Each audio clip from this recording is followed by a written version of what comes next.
اور بھائی پھر اللہ سے راتوں کو اٹھ کر اللہ سے مانگنا، اللہ کے سامنے گڑ گڑانا کہ اے اللہ تو ہمیں اور ساری امت کو پوری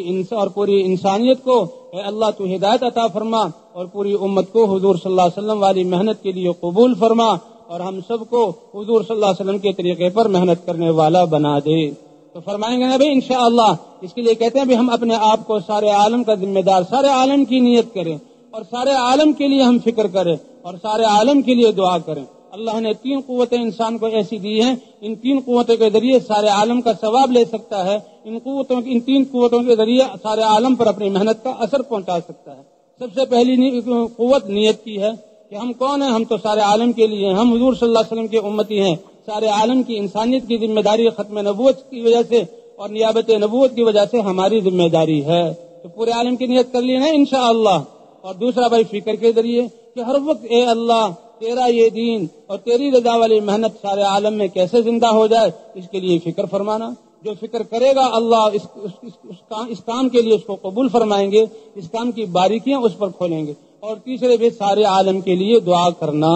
جب بھی دعا کریں سارے عالم کے لیے، یہ وہ امت وہ ہے جس کے لیے حضور صلی اللہ علیہ وسلم راتوں کو اٹھ کر دعا کیا کرتے تھے۔ حضرت عائشہ رضی اللہ تعالیٰ عنہ کو حضور نے ایک عمل میں دیکھا تو خوش ہوئے، کہا اے عائشہ مانگو کیا مانگتی ہو؟ تو حضرت عائشہ نے دیکھا حضور صلی اللہ علیہ وسلم خوش ہیں تو دعا کا مطالبہ، یا رسول اللہ میرے لیے دعا کر دیجیے۔ تو حضور صلی اللہ علیہ وسلم نے دعا کی، اے اللہ میری اس عائشہ کے سارے گناہوں کو معاف فرما، اگلے اور پچھلے گناہوں کو معاف فرما، جان بوجھ کر کیے ہوں اور جب بھولے سکے سب کو معاف فرما۔ حضرت عائشہ رضی اللہ تعالیٰ عنہ بہت خوش ہوئی اور خوشی کے مارے جھوم رہی تھی، اور جھومنے کی ایسا انکسر حضور صلی اللہ علیہ وسلم کی ران مبارک کو لگ رہا تھا۔ اے عائشہ تم میری اس دعا سے خوش ہیں؟ یا رسول اللہ کیوں نہ خوش ہوں، آپ اللہ کے نبی اللہ کے حبیب، آپ نے یہ میرے لیے دعا کر دی۔ فرمایا اے عائشہ انہا لدعوتی لامتی عقب کل صلاۃ، اے عائشہ تو نے تو مانگ اور تم میری بیوی ہو، مانگنے کے بعد دعا کی، اور میں تو اپنی امت کے لیے دعا ہر نماز کے بعد کرتا ہوں،